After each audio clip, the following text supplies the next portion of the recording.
Hi everyone, welcome to day 7 of our Read Aloud read along of J.R.R. Tolkien's The Hobbit. We are currently on chapter 2, and if you're following along on the PDF, we are on page 77, paragraph 2. And they were up against some trolls when we left them, and I think that they were all in bags, and things were looking very bad for everyone. But it was just then that Gandalf came back. But no one saw him. The trolls had just decided to roast the dwarves now and eat them later. That was Bert's idea, and after a lot of arguments, they had all agreed to it. "No good roasting 'em now. It would take all night," said a voice. Bert thought that it was William's. "Don't start the argument all over again, Bill," he said, "or it will take all night." "Who's arguing?" said William, who thought it was Bert that had spoken. "You are," said Bert. "You're a liar," said William, and so the argument began all over again. In the end, they decided to mince them fine and boil them. So they got a great black pot, and they took out their knives. "No good boiling 'em. We ain't got no water, and it's a long way to the well and all," said a voice. Bert and William thought it was Tom's. "Shut up," said they, "or we'll never have done, and you can fetch your water yourself if you say any more." "Shut up yourself," said Tom, who thought it was William's voice. "Who's arguing but you, I'd like to know?" "You're a booby," said William. "Booby yourself," said Tom. And so the argument began all over again, and went on hotter than ever, until at last they decided to sit on the sacks one by one and squash them and boil them the next time. "Who shall we sit on first?" said the voice.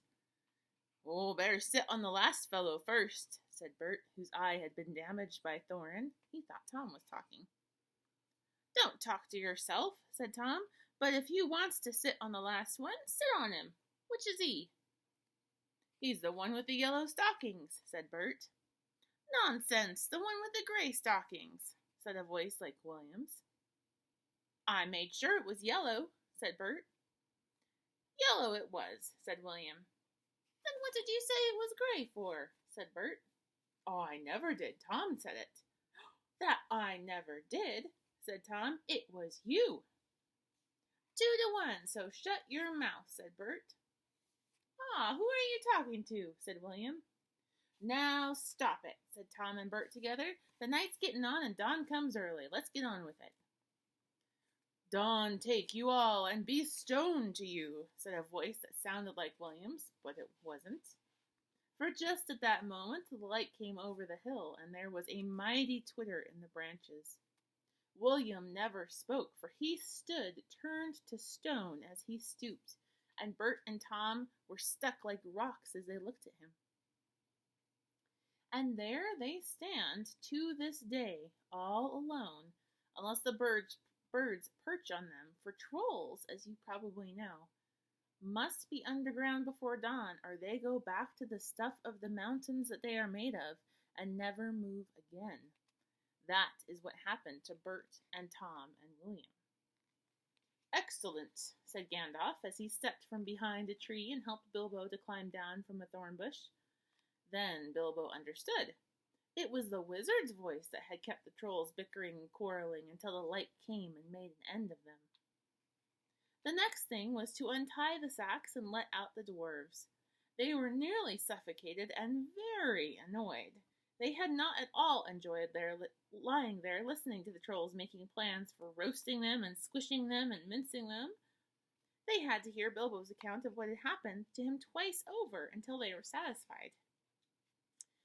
"That's a silly time to go practicing pinching and pocket-picking," said Bombur, "when what we wanted was fire and food." "And that's just what you wouldn't have got of those fellows without a struggle in any case," said Gandalf. "Anyhow, you're wasting time now. Don't you realize that the trolls must have a cave or a hole dug somewhere near to hide from the sun? We must look into it." They searched about and soon found the marks of a troll's stony boots going away through the trees. They followed the tracks up the hill until, hidden by bushes, they came on a big door of stone leading into a cave. But they could not open it, not though they all pushed while Gandalf tried various incantations. "Would this be any good?" asked Bilbo, when they were getting tired and angry. "I found it on the ground where the trolls had their fight." He held out a largish key, though no doubt William had thought it very small in secret. It must have fallen out of his pocket, very luckily, before he was turned to stone. "Why on earth didn't you mention it before?" they cried. Gandalf grabbed it and fitted it into the keyhole. Then the stone door swung back with one big push, and they all went inside. There were bones on the floor, and a nasty smell was in the air, but there was a good deal of food jumbled carelessly on shelves and on the ground, among an untidy litter of plunder, all sorts, from brass buttons to pots full of gold coins standing in a corner.